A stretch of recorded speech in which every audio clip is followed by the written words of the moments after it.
Hi everybody, welcome back. Part 2 of part 3 of the teenage dramas.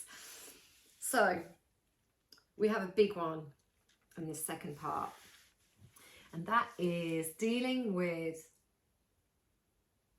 obsession, or your teenager who's obsessed with somebody to the point that they get depressed because that person doesn't want anything to do with them.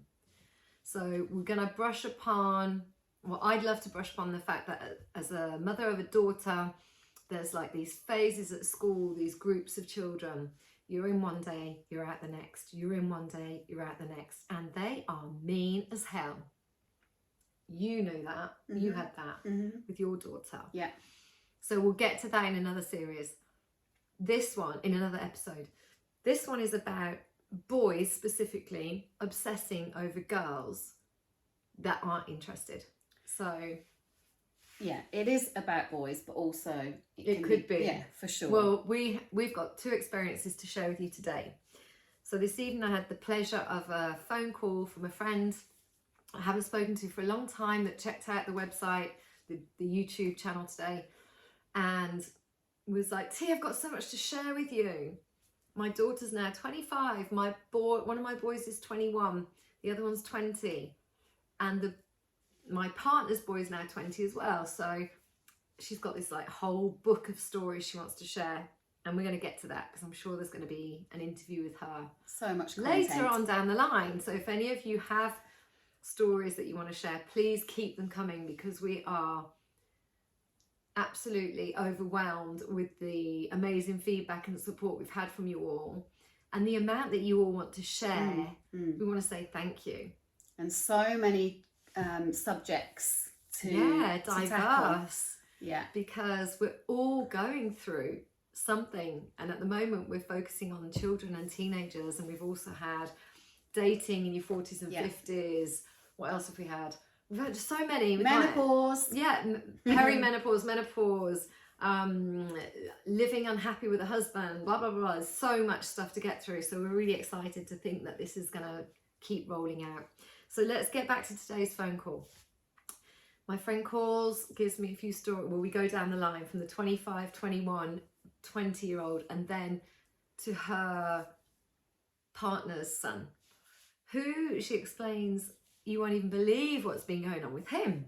So unbelievable. All the other stuff was just off the scale. And then she gets to her stepson, I guess, and says that this started many, many years back. And he was super young and he kind of fell in love with this girl who said he was not cool, didn't like the way he dressed, didn't like the way he looked, kept him at a distance. And still he was obsessing from the age of 11 right through to, I think in the end 18, and they were going off to higher education, and he made his choice of university based on where he found out that she was going. And unfortunately she changed her choice at the last minute, so he got there and she wasn't there, right? And I've just done this whole thing in a nutshell, plunged into real clinical depression where he needed professional help from his stepmom on a daily to get through it, and I think eventually even dropped out of his studies. So let's talk about this one because you know a little bit about this too, right? Yeah, obviously when we're talking about clinical depression we have to be a little bit careful, but if we're talking about obsessional behaviour, then that's something that we can discuss here, because there are lots of different ways that we can deal with this. Okay. So first and foremost, communication. Always between parents, guardians, and said teenager or young adult. Okay. Communication. What's going on for them? Encourage them to be, you will probably as a parent you would witness the behaviour of somebody going down, so encourage them to become more involved with the family. So what do you mean going down? Do you mean withdrawn? Yeah, in terms of mental well-being, it's, you will see that they will be withdrawn. They will want to spend lots of time in their bedroom. They won't do the stuff that they normally do. They probably won't be sleeping very well. They'll be maybe not able to get up for college or work or whatever they normally do. And then we say in French, notes. What do we want to say? Marks going down. Right. Yeah. Right. So I can I go back one step and interrupt you, please? Why do teenagers get obsessed? I know that sounds like a really stupid question. Are they transferring from what is it? What's the deal? How do we ever know what it is? So we're talking about boys right now, right? Boys. Not necessarily just boys. Okay. I think girls also, absolutely girls. But it's not just teenagers though, is it? It's adults as well. No, and I don't want to get into that because that's a whole other ball game. I've been obsessed by somebody before. So let's stick with the teenage theme. Okay. Why do teenagers get obsessed when they're supposed to be really busy with their mates, getting their driving license, hanging out, doing naughty stuff, whatever they might be doing? Why and how did it was new to me. This is new to me, and I haven't been through that, and I really hope I don't. You've been through it. What happens for a child to get obsessed to the point where it can end in depression? Yeah, and it can really affect them on a daily basis. Emotions. Dealing with emotions and hormones. I mean, young love, first love. Yeah. You can remember it. It's so emotional. It's overwhelming. Yeah, for us, I think it was quite early on though. I remember growing up with you and sharing a bedroom and having photos of a specific guy we were both in love with at school. Shout out to Saul Canfield. Oh my goodness. Right, and obsessing, and also River Phoenix or whoever else that was the superstar of the moment that we were into. Yes, we are well into our 40s. So that's all right. It felt like it was under control. It was pictures on a mirror, pictures in your diary. There was we weren't heading for depression. So what's happening these days that children are getting depressed about it? Surely it's social media. Again. Right. I don't know. Do we do full circle and we always come back to this? The phones. It's the checking the phones. Is that person online? Is that person, what did they post? Well, they're supposed to have been here today and they were there. Oh, that constant need to know what that person is doing. That was a point actually I was going to make a little later on, but I'll do it now. Control that, encourage your teenager or your young adult to come off social media, stop following that person, block that person if needed, because that constant trickle of whatever they are doing without them can be really, really hurtful, and can really play on the emotions. It's a crazy world out there. My goodness, our poor teenage kids. Yeah, and the other thing was with my friend is that what she had to explain to her stepson was, yesterday you were 17, then he turned 18, and we talk about this all the time. We haven't done this on an episode yet, and we will. Another episode is our children are 17, the next day they're 18, and we expect them to be adults. Right. So she had to be really clear and let him know that what you're doing by being obsessed and following this girl around is not okay tomorrow, because you're 18. It's not okay when you're 17 or 16 or 15. It's just really not okay with the law when you're 18, because now you're an adult and you're going to be classed as a stalker. Right. And you're going to go to prison, and you're going to, extreme, I'm going extreme here. So, fine line. Absolutely. And also to do with social media, posting vile content about that person or sharing images that, could be quite intimate, then you're into the realms of this becomes possibly a police issue. Yeah. So talk about that, don't shy away from. What if you can't talk about it though? What if you can't talk about it? So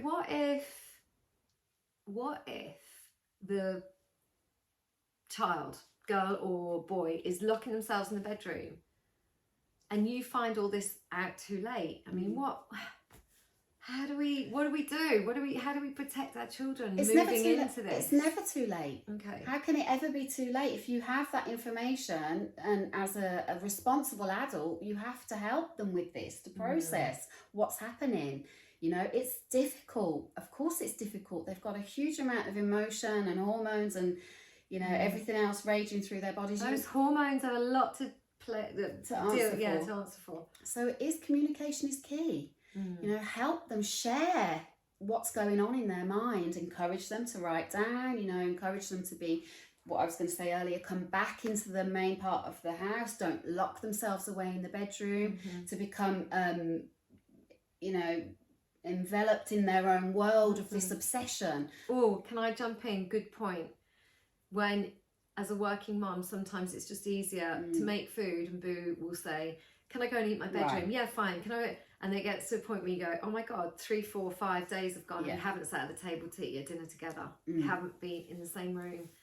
Another top tip from mother to mother or mother to father is get them at the dinner table. Get them into the space that you share to have that meal together, because meal times are an amazing time that you can make small talk and share something if you get rid of the phones and the screens. So turn off the TV, get rid of the screen. Might feel weird. Get into some kind of conversation, exchange with your children. There is a level, because teenagers naturally want to go to their bedroom, and so there is a balance between allowing them their space. 15, 16, they're just like, earlier. It starts earlier. They want to go to their bedroom, and that's okay. You know, sometimes, not all the time. Right, that's my plea to everybody. There is a balance. So just bringing it back to the obsession, distraction also is really, really crucial here. What's that mean? Distract from those thoughts, distract from that obsession. So encourage your child, your young adult, to go and meet with friends, to do what if you've got no friends? I know I keep playing devil's advocate. No, push. Some people cut themselves off from their friends. Absolutely. Push, because we need to try and cover all eventualities of what are the possibles of what could happen. But encourage them to do other stuff. Be with you. So, I don't know, come to the shops with me. Let's go for a walk. They don't whatever it is, encourage them to. You know, it's in your interest. If you see that you're losing them, child or your teenager or your young adult, distraction is a tool to be able to stop that obsession for a moment, just for a moment. So could we imagine child loves to play PlayStation or whatever it is, and probably well out of date by saying that. I nearly said Nintendo.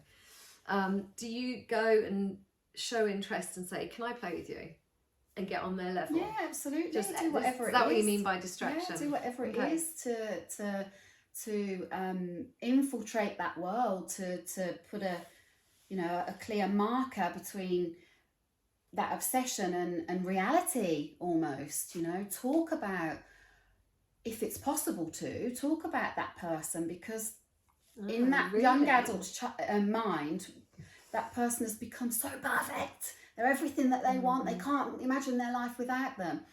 Talk about it. You know, that person is human. They have faults. It's not as perfect as you might have put in your mind. You know, use anything that you can do to just keep switching that mindset, you know?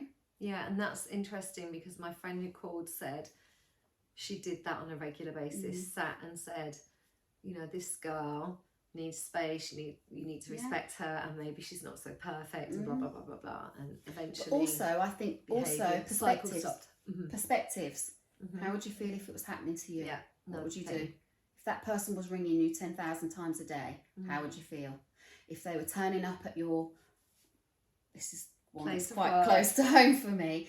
If they were turning up at college, if they were turning up at your place of work, if they were constantly, you know, creating accounts, how would you feel if that was happening to you? You know, there's always two sides to everything. It's possible. It's absolutely possible to break the cycle of obsession. Okay. Using these different techniques. Simply distraction, communicate, encourage, become part of the family again, bring them out of that world So out of that Bubble. bubble. Okay. Right. It's a tough one, isn't it? Woo! So much, so much. Mm. Yeah. Well, I hope that has enlightened somebody out there, and thank you for all that insight, my wise little sister Shanita. I know that we need to get into this discussion as far as big people are concerned too. That's a So whole obsession other with podcast. it's coming. Stay with us very, very soon. Right. Obsession, adult obsession too, Mhm. and setting boundaries. So we're gonna end this one today. Hopefully you've enjoyed it and it's brought some little golden nugget to your teenage dramas and exchanges. Please let us know if there's anything you want us to address. Questions, send us anything. We're aiming to keep these short to kind of 15 minutes at a time, because we all know how busy we are. And yeah, thank you for being here. Thanks for listening. Women's Secret Podcasts. It's on YouTube as well. Oh yeah, we're on YouTube now, so head over. It's not Women's Secrets, by the way. It's Women's Secrets Podcast. Thanks for being here. Take care of yourselves and your family and your teenagers. Speak soon.